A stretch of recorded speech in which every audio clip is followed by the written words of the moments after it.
নমস্কার বন্ধু, আমার চ্যানেলে সকলকে জানাচ্ছি স্বাগতম। আজকের ব্লগটা আরম্ভ করছি এখান থেকে। সকালবেলা সমস্ত কাজকর্ম সব কমপ্লিট হয়ে গেছে। আর কালকে এই যে বিকালবেলায় সমস্ত জামা কাপড়গুলো কেচে দিয়েছিলাম।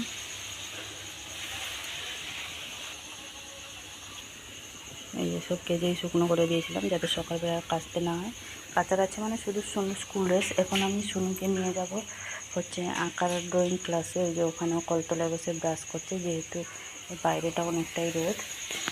সকালবেলা সমস্ত কাজ কমপ্লিট করে সোজা চলে গেছি রান্নাঘরে। তো যেহেতু আজকে বলেছিলাম না ঠান্ডাও হয়ে, কিন্তু সোনু আর বাবা এরা পান্তা ভাত খুব একটা পছন্দ করে না, ওই জন্য ভোরবেলা উঠে রান্নাটা করে নিতে হবে। ভাত মুগের ডাল হয়েছে, মুগের ডালটা করে দিয়ে যাচ্ছে এলাম। মা আলু ভাজছে আর করলা ভাজা হয়েছে, ভাতে দুটো আলু দিয়ে দিয়েছি। ওই দিকটা হচ্ছে ভাতের মধ্যে আলু দিয়ে দিয়েছি, ডালটা হয়ে গেছে। ওই জন্য নামিয়ে রেখে নিয়েছি। ওই বড়ো হাঁড়িতে আছে পান্তা ভাত, আমি মা কাকা আমরা খাবো। আর এইটাতে মা প্রথমে আলুটা ভাজছে, গুঁড়ো আলুগুলো ভাজা হয়ে গেলে তারপরে ওই যে করলাগুলো এদিকে ভাজবে। ছোটো ছোটো করে কেটে নিয়েছে, লবণ হলুদ মাছটা আগের থেকে রাখা হয়েছে। চলুন এবার আমার ঘরে বিছানাটা আমি তুলে দিই, বিছানা পড়ে আছে। এই যে আমার ঘরে বিছানা পড়ে আছে, এখন বিছানাটা গুছাবো। আমাদের সোনু ঘুমাচ্ছিল। বেজে গেছে 8:30। সোনুকে আঁকার ক্লাস থেকে দিয়ে এসে ঘরের টুকিটাকি কাজগুলো সব করছিলাম। আবার দেখলাম বাঁধের গায়ে ডিপটি কলটা চলছে, তো সেই জন্য সোনুর স্কুল ড্রেস, তারকে জুতো, টুকিটাকি কাপড়গুলো এইভাবে করে 2 বালতির মতন কাপড় হয়ে গেল।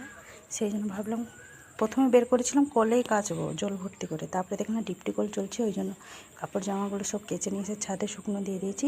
আর এক ড্রামে যে জলও নিয়ে এসেছি ভাত রান্নার জন্য। ওদিকে এই যে নীল দিয়েছি বলে যে ভিতরেটা শুকনো দিচ্ছি। রান্নাবান্না তো সব কিছুই কমপ্লিট।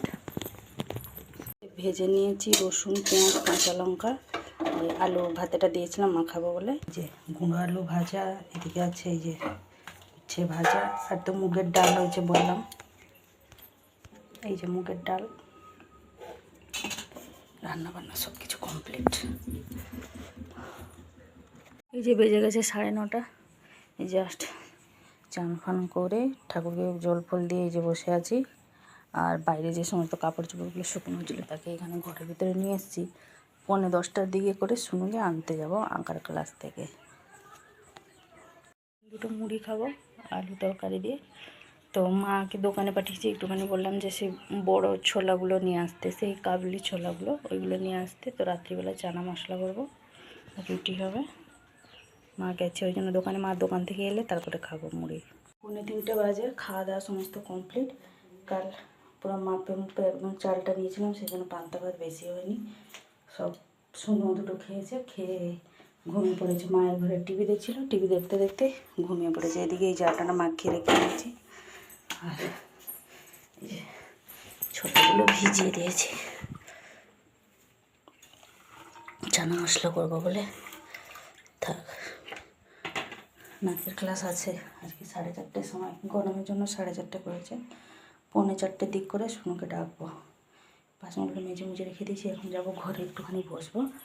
কাপড় জামাগুলো সব জড়ো করে রেখেছি, এখন আর কিছু গুছাগুছি করবো না, এখন একটুখানি বসবো।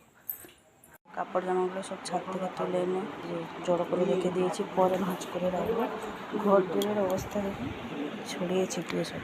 এখন একটুখানি জানলাগুলো বন্ধ করে দিয়েছি, যা রোদ করছে বাপরে। এখন একটুখানি এমনি বসবো, 4:45 করে সোনুকে তুলবো। মানে 4:30টার সময় নাচের ক্লাস। তো কালকে যেহেতু সোনুদের বসন্ত উৎসব, 4:30টার সময় আজকে নাচের ক্লাস। আর নাচের ক্লাস থেকে এসে তারপরে রুটি তরকারিগুলো সব করবো।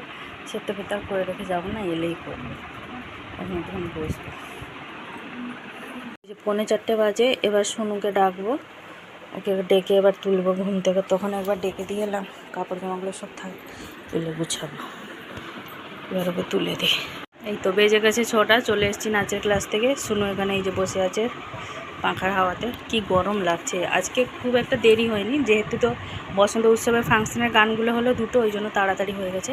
এবার যাব রুটি করবো আর চানা মশলাটা করব। আর আপনাদের দাদা তো আজকে আসবে না, ওর যেহেতু আজকে কাজ আছে আসতে পারবে না, তো শুধু বাবার জন্য আর শুনুর জন্যই রুটি হবে। রুটি চানা মশলা করে নিয়ে তারপরে সন্ধ্যেটা দেবো। আহা, এরা কী হচ্ছে এরা? হ্যাঁ বাবা বাবা, হাগি হচ্ছে। বেজে গেছে 5:30। আমার ওদিকে রুটি তরকারি সব কমপ্লিট। এখন ফোন দেখছিল একটুখানি, এখন মায়ের ঘরে বসে কী করছে, ফিতে নিয়ে কী করছে। আর এদিকে এই যে রুটিটা হয়ে গেছে, আটাটা যেহেতু বেশি করে মাখিয়ে নিয়েছিলাম ওর জন্য কিছুটা আটা রেখে দিলাম। আপনাদের দাদা তো আসবে না বললাম, ও সেই কাল আস্তে আস্তে প্রায় দুপুর হয়ে যাবে, 12টার মতন হয়ে যাবে। ইন্সপেকশন চলছে, কাজপত্র গুছিয়ে দিয়ে তারপরে আসবে। তো এই যে এদিকে এই যে চানা মশলাটা করছি আজকে,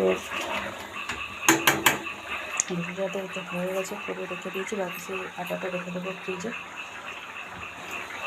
তো আজকের ভিডিওটা বেশি বড় করছি না, আজকে আমার ভিডিওটা শেষ করছি আমি এখানেই। আবার দেখা হচ্ছে আপনাদের সাথে আগামীকাল আরেকটি নতুন ব্লগ নিয়ে। সবাই ভালো থাকবেন, সুস্থ থাকবেন। ভিডিওটি ভালো লাগলে লাইক দেবেন। নমস্কার।